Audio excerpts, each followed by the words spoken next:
Hail and well met, everyone. Welcome to Geek Thyself, a podcast by a nerd for other nerds that love geeking out over random facts and esoteric trivia. My name is Heather, and I'll be your host as we journey into the wondrous land of information.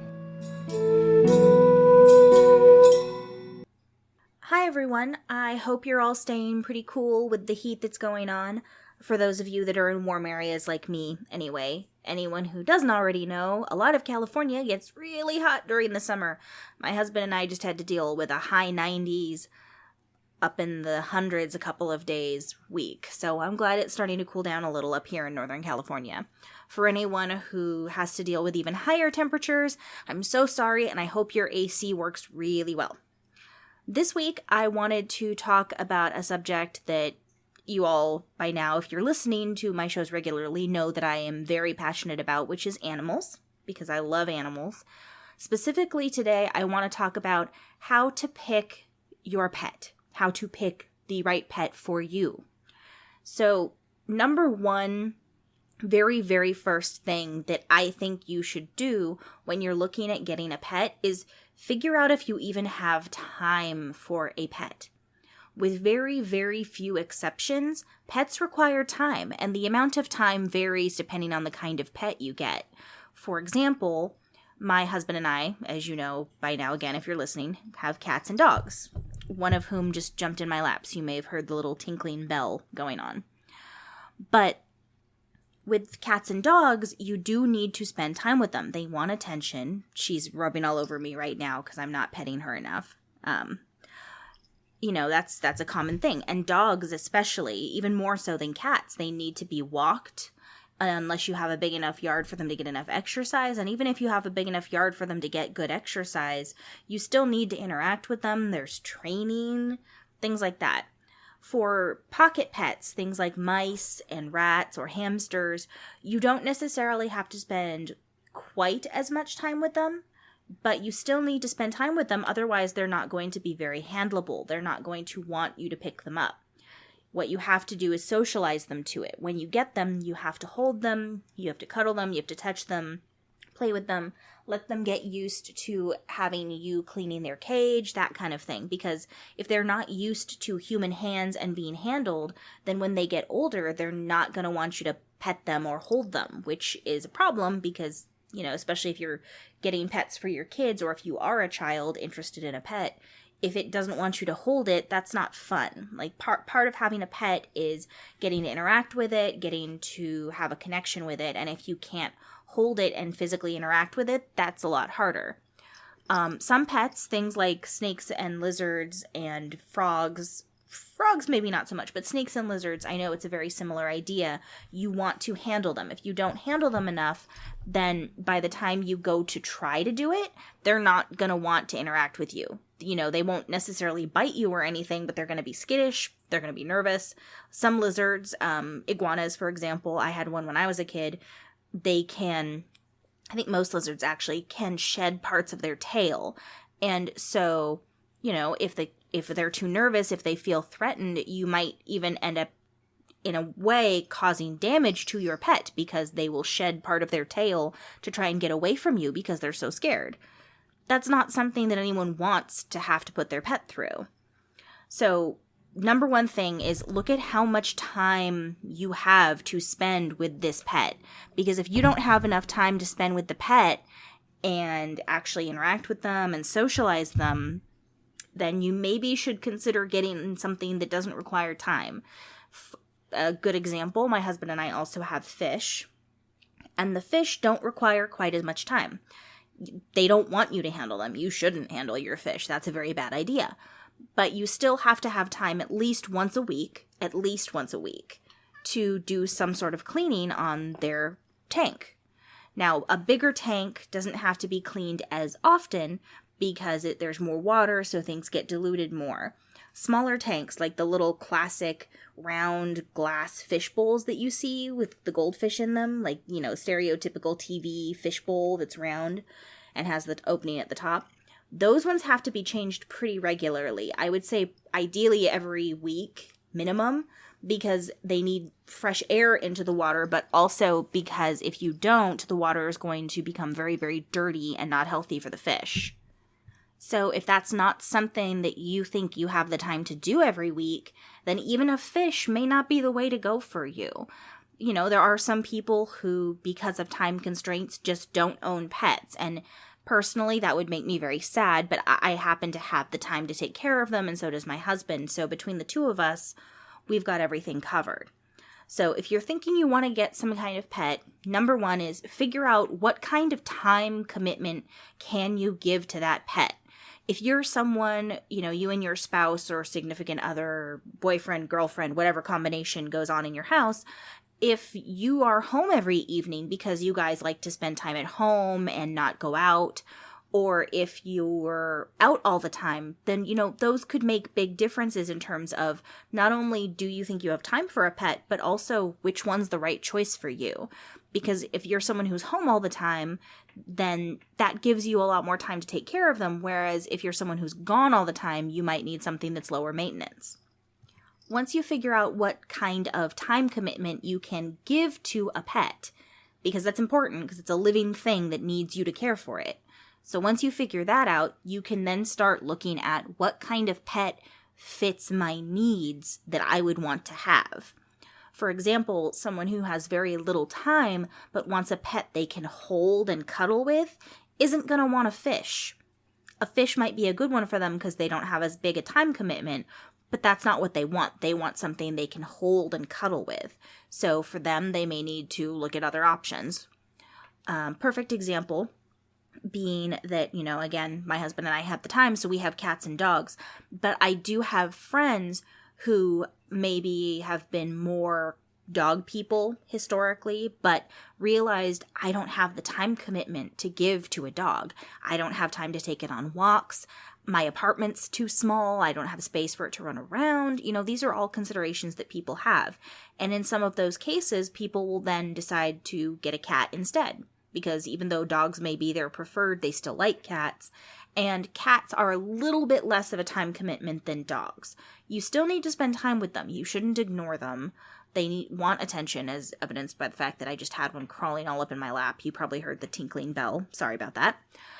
But they don't need to go on walks the way a dog does. Even an indoor cat, if you provide them with enough things to play with and enough things to jump and climb all over, they're still going to get exercise. And it's also something where, you know, playing with your cat could be 5 minutes of having them chase a wand toy around the house. Or, you know, take a laser pointer, and not aim it at their face, obviously, but take a laser pointer and, you know, while you're watching TV or getting dinner ready, you turn around and you run the laser up the wall and the cat chases it. That's a lot easier for people who don't have a lot of time to give to a pet. So for a lot of people, if you don't have a lot of time, but you want something that's going to be affectionate and cuddle with you and spend time with you, a cat is a really good option. I'll fully admit that I am very biased in this opinion because I love cats. There are other animals with a similar idea. I know one of my really good friends from college, her younger sister actually has rabbits. And they were very good. They handled their rabbits a lot. They, you know, really socialized them well. They pet them. They played with them. So the rabbits are almost like a cat or dog. They follow her sister around the house. They're really affectionate. They want to play with her. You know, things like that. That's a perfect example of if you're not a cat person, if you're not a dog person, but you want something fluffy that will cuddle with you and be affectionate, you know, you can look at getting a rabbit. And I know other pocket pets, things like rats and mice, people also have good luck with. Again, it's very key that you socialize your pet.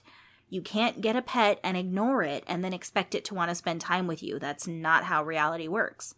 Unfortunately, there are some people out there who think that's how it should work.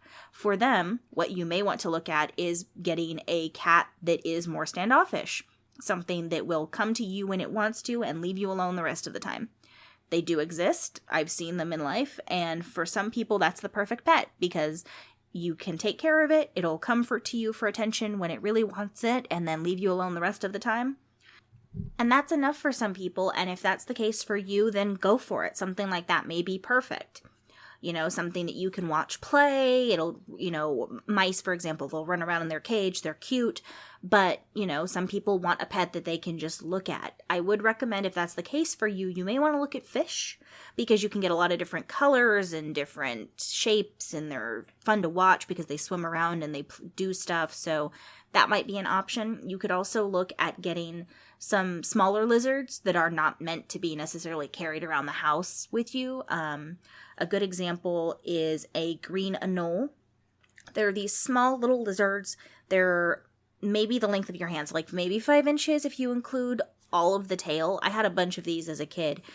They're not really meant to be carried around with you, but they're really cute. They're little tiny lizards. They're fun to watch. They eat crickets for the most part. We fed ours crickets. One of ours actually had a broken tail at one point, so my brother named it Hook, because of course he did. And they're fun to watch. They're inexpensive. They're not super expensive to take care of, which is also good. And they don't require a huge time commitment. The main thing is, feeding them, giving them water, and keeping their cage clean, and occasionally misting it. That sort of thing. So something like that may be a perfect pet for someone who wants something they can just watch and clean the cage occasionally. I can't talk today. Clean the cage occasionally, but that they don't have to necessarily spend a lot of time with it. They just get to enjoy its beauty. Those are great. There are some pets out there that are like that. Again, do your research for what you are looking for and use that research to figure out what to get. Don't just assume that a certain type of animal is what you should get because your friend has one or because your friend told you, oh no, this is perfect for you. Actually look into it and figure out what you want to get, because that's very important.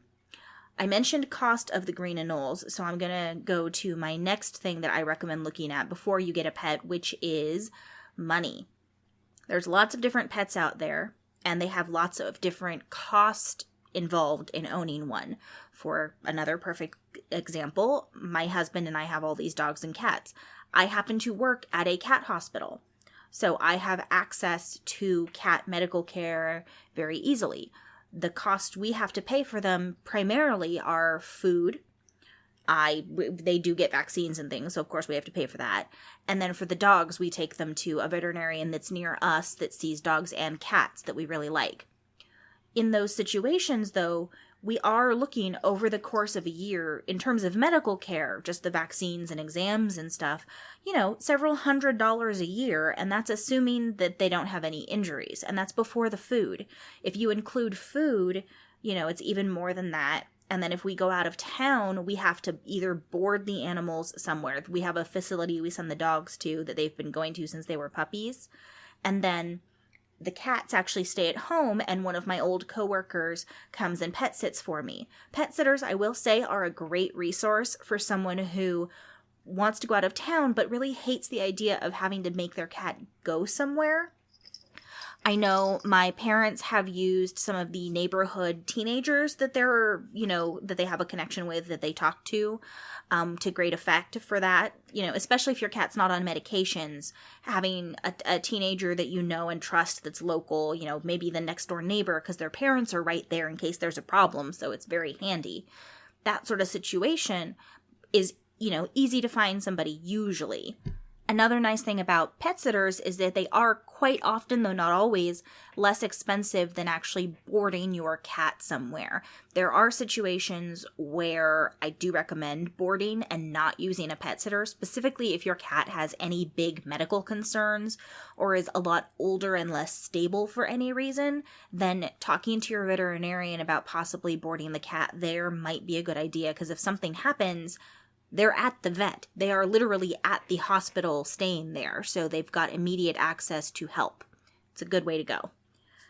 But cost is a big thing. We have to pay to board the dogs whenever we go out of town, and pay my old coworker to come over and take care of the cats. Now, my coworker's awesome and gives me a little bit of a price break because we're friends, and we give her gifts and stuff as a thank you for doing that. But then the boarding facilities, you could be looking at a couple $100s to board 2 dogs for a week. And that's a cost you have to consider when you're looking at pets. Pocket pets, little things that are in cages, rabbits and mice and rats and things like that, don't necessarily need to go to a boarding facility. Those are ones where, if you have a good friend that's willing to come over and take care of it, they can just give them a key, they'll come over and feed it, and you're done. Similarly, fish, relatively easy. Fish especially are easy when you go out of town, depending on the setup you have, because they have little feeders that you can drop into the tank and the fish can just eat off of it for several days.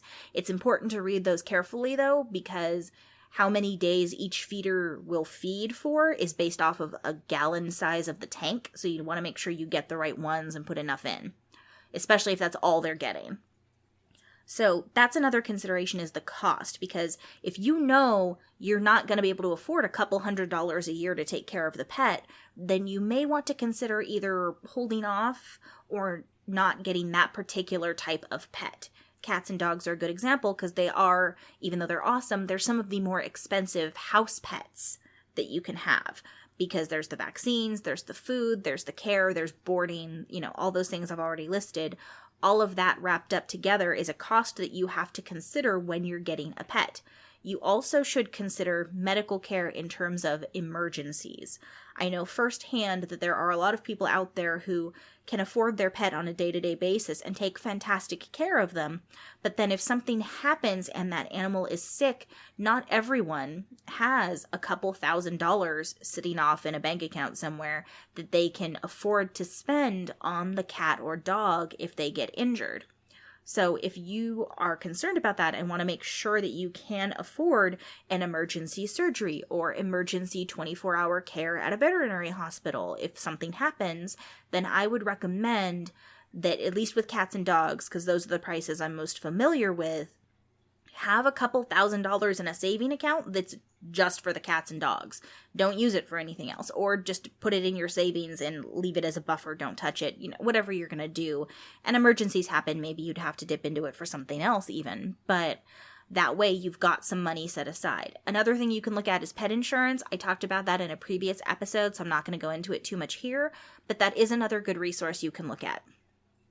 Okay, so I'm going to go into our break, talk about some of the awesome Nerdsmith stuff we have going on, and then when I come back, I'm going to go into different pets that I have experience with specifically, because obviously those are the ones I can talk about with some credibility. And I'm going to give you examples of situations and setups and things like that can help you figure out which one's best for you, as well as some tips for how to pick or how to go about getting a dog or cat, because those are what I'm most familiar with.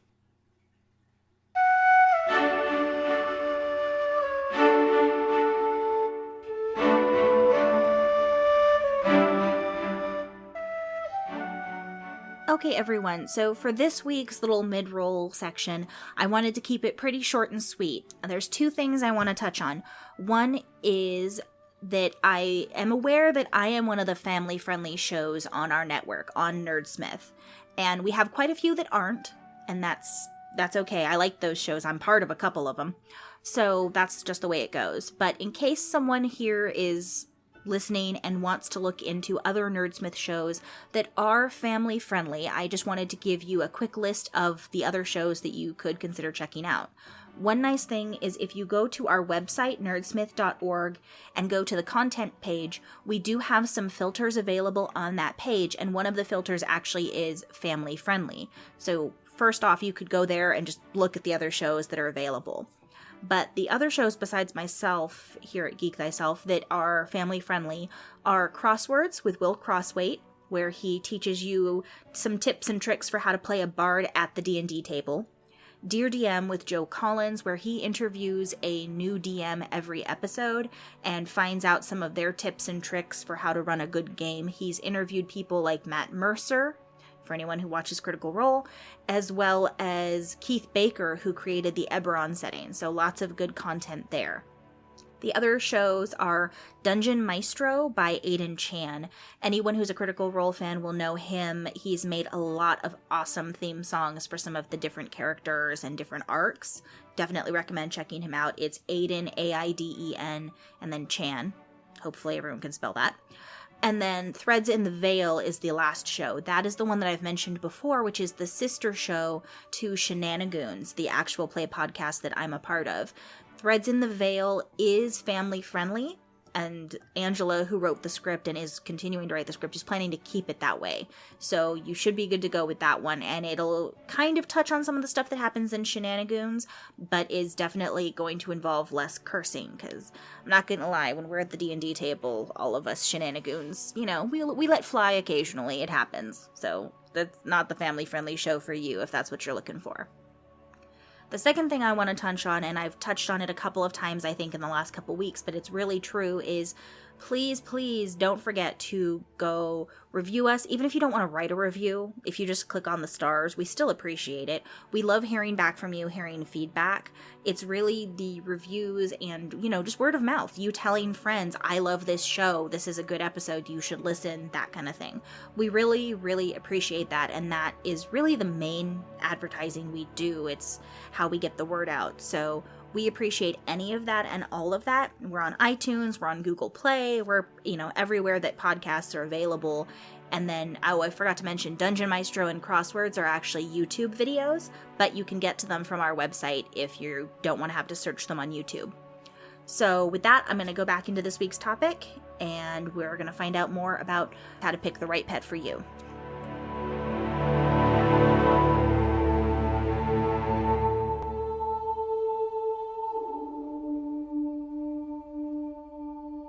Okay, welcome back. I thought that was going to be shorter, but I think it might have ended up just as long as any of them ever are, so sorry about that. But to get back to topic, so how to pick the right pet for you is a big question, and I've already gone over some of the things that I recommend you consider before you even get to the actual picking out of a pet part. Now, once you get to the actual picking out of a pet part, I want to start off with just saying I am a huge supporter of adopt, don't shop. What this means for anyone who has not heard this phrase before, it means get a pet from a rescue, get a pet from the SPCA, don't go to a breeder, don't go buy one somewhere necessarily. Now there are some pets where this doesn't work. For example, fish. As far as I know, there's not really a lot of fish rescues out there that you could go to. Maybe you could find one for like koi fish because those can be more expensive, so I could see someone doing it there. But, your average goldfish or tetra, you're probably not going to find a rescue. So in those situations, go to the store. Similarly, for lizards and or pocket pets, things like mice and rats, it can be harder to find any kind of a rescue, so you may end up having to go to the store for those. However, I do recommend checking because I have seen reptile rescues online, and I do know for a fact that the SPCA in particular does get reptiles and pocket pets. It's not just cats and dogs.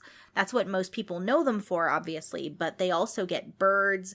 I've seen snakes at the SPCA. I've seen rabbits at the SPCA. I've seen roosters at the SPCA, like actual roosters and chickens.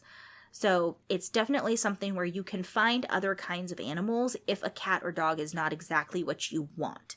So I recommend checking those out first, because if you can save a pet's life, either through the rescue or, especially with the SPCA, obviously it's unfortunate, but at a certain point they do sometimes have to let these animals go because they have to help as many as they can, and they're limited in terms of funds and space, and that's just the way it is. So if you have a local shelter, I recommend checking it out. Find out what they have, go rescue a pet. Personal experience has been that in general, I think rescued pets, especially when you're taking them from a bad situation, are often, I'm anthropomorphizing a little bit, but I feel like they are very appreciative. All of the animals that Mike and I, my husband and I have, are rescues. The exception is the fish. Again, pet store. But both of the dogs came from a rescue. All three of the cats I rescued through work. So I do recommend rescuing and not buying a pet. That being said, a couple of things you want to look for are temperament. That's a big one, because if you want a cat that's really friendly and cuddly, or if you want a dog that's really friendly and cuddly, then especially with dogs, I would recommend look at the breed, look up information on the breeds of dogs, because even though there's exceptions, in general, the breed standard information can give you a lot of info in terms of what kind of personality your dog might have. There are certain breeds that are more pack-oriented, which means if you want a family-friendly dog, that may be a better one to go. Labradors are a great example. Super friendly, they are pack-oriented, they love the pack, they love their people, and other dogs aren't always that way. So that's one thing to consider. Big one is temperament. Another one is care in terms of breed, especially for cats and dogs, because, for example, Mike and I have 2 long-haired cats and 1 short-haired cat. The short-haired cat, we don't have to brush at all. It's easy peasy. The longer-haired cats do require some maintenance. So if that's a factor for you that you don't want to have to deal with, then looking at getting a breed that doesn't require that kind of grooming maintenance may be something you want to consider. I also would recommend looking up personality, the stereotypical personality of some of these breeds. For example, we have a husky mix. We knew husky mixes could be kind of ornery and, a little bit like, I'm not going to do what you told me to, Mom, sort of situation. So we knew that going in. He does do that occasionally. He will talk back if he doesn't like what we're doing. If we're scolding him, sometimes he'll kind of roo at us to say, I don't want to listen to you, which is cute, actually. We think it's funny, but not everyone wants to deal with that. And we didn't do enough research into how much they like to jump and escape. So that was something we had to deal with a few times. And so perfect example there from my own real life. Look into those kinds of things so that you have a good idea of what you're getting into when you go to look at the pet. Another thing I recommend looking into is overall health of the pet. In most cases, animals that are left at shelters or with rescues, at least from what I've seen, the majority of the time they are healthy. It's just that something happened and the owner couldn't care for them, or maybe it was a stray that someone found and they already had 3 dogs, so they couldn't really take on another one. Those kinds of things happen very, very often. In some cases, there are situations where, especially with rescues, not necessarily as much with the SPCA, where the pet may have a medical issue that requires care, and that is something you should look into before deciding you want to take that cat or dog home, because that could make or break whether or not they're a good pet for you to have. They're the right one for you. For instance, an animal that needs insulin injections because it's diabetic, for me, no problem, whatever, I do them all the time at work, it's no big deal, injections are easy for me, because I've got 12 years of experience doing it. But for someone else, especially if needles are not your thing, that may be a huge red flag of, I really like this animal, it's got a great personality and it's super affectionate, but I can't handle doing those injections. Those are situations where, if you're willing to try, you could try working with the rescue and see if they'll help you. I know there actually is a diabetic cat rescue called Diabetic Cats in Need. So if you are someone who actually likes the idea of taking that on to try to help them, I would recommend contacting them. They could always use more volunteers and funding. So anything you could do to support them would be great. Again, that's Diabetic Cats in Need. You can find them online. And that's something to consider, is medical concerns, because if the pet has them, it may or may not be the right one for you.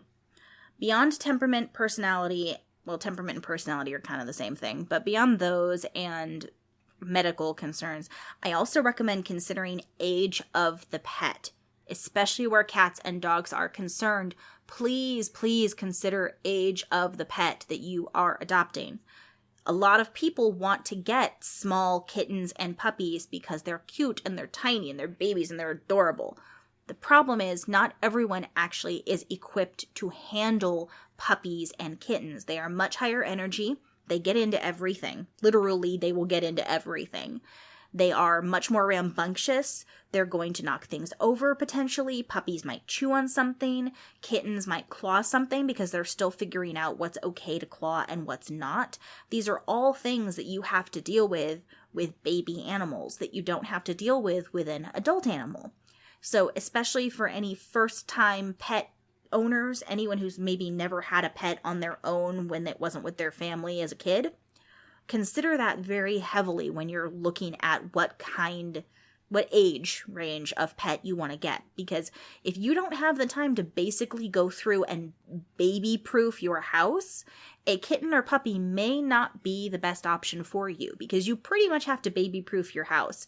You need to keep an eye out for wires because some puppies and kittens will chew them, which might just mean you get a new charger, or it could mean they're going to get electrocuted. These are problems you have to consider.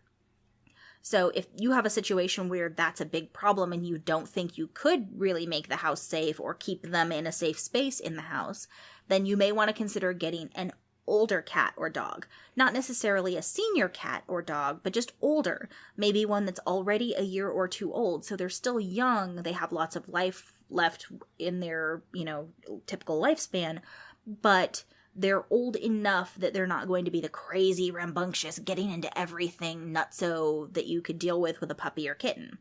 Because that's a big thing. There are a lot of people, and you hear about it on TV and stuff all the time, but it really does happen. There are people who get puppies, get kittens. Easter. People get little baby bunnies at Easter. Things like that. They're adorable and they're tiny and they're cute. And then they grow up. And when they grow up, people don't always have the space and the time and the equipment needed to then take care of this grown-up animal. Or in some cases, they get this puppy or kitten and they don't realize how much of a time commitment it's going to be in terms of making sure it's not getting into things.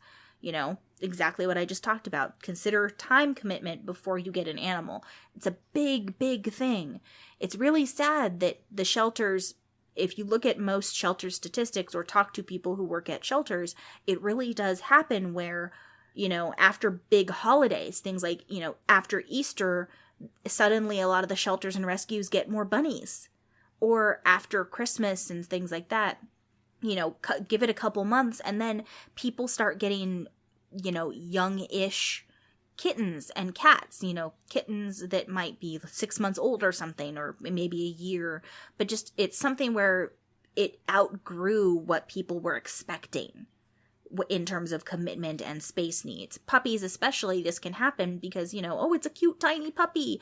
And, you didn't do the research you needed to into the breed, and suddenly this cute tiny puppy is a 60-pound dog that you don't have the space for, or that you don't have time to take running and to the park and get exercise, things like that. A 60-pound dog in an apartment, you have to have the time to take it somewhere to exercise, or it's going to go crazy and start destroying things. Or at least start going crazy and getting into stuff and becoming rambunctious or acting out. Like, something could potentially happen because it's literally trapped inside this small space with nowhere to run around. These are things you have to think about very heavily. So puppy versus adult dog, kitten versus adult cat, any kind of baby animal versus the adult. I really recommend looking at what the differences are as they get older in terms of time needs, as well as, do I have the space for it once it gets bigger? Because it might be a tiny little cute 5-pound puppy now, but as it's growing, that 5-pound puppy becomes my big 80-pound husky mix and hound mix. You have to keep that in mind when you're looking at these things. So I threw a lot of information at you guys today. It ran a little bit long. Sorry about that.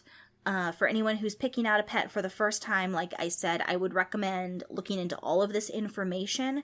And if you already have a pretty good idea of a certain species, be it cat, dog, bunny, mouse, bird, whatever, that you think you want to get, then I would look, again, like I said, heavily into that specific animal.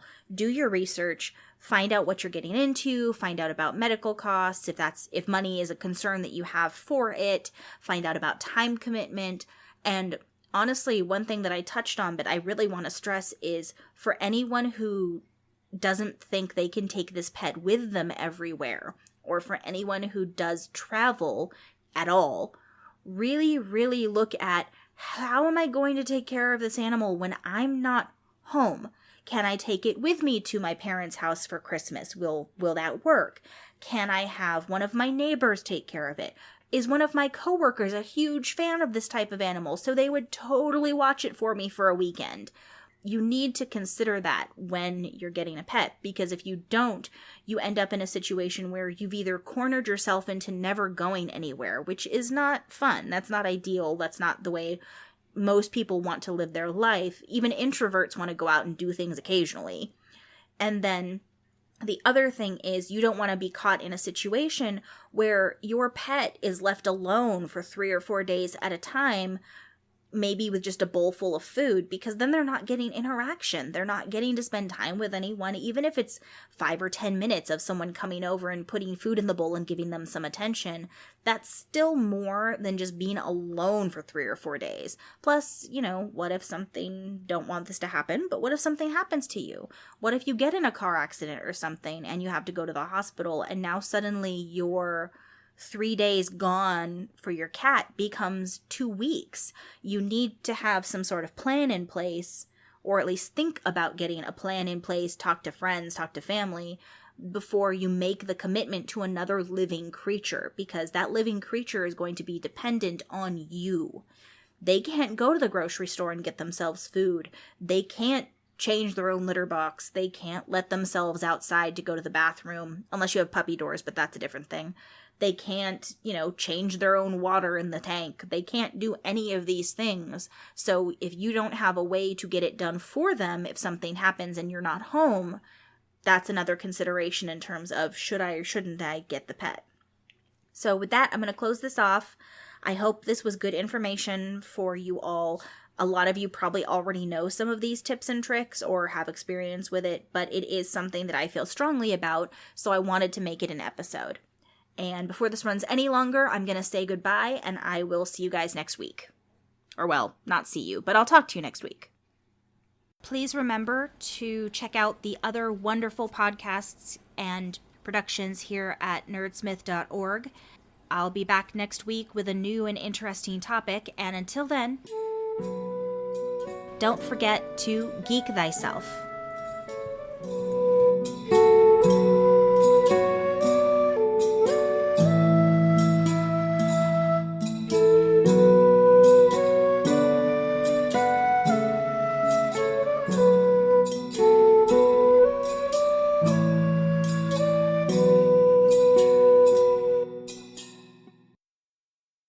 Crosswords with Will Crossway. Advice and analysis for the musician at the gaming table. Available on nerdsmith.org or wherever you watch your YouTube videos. YouTube, right? Probably YouTube.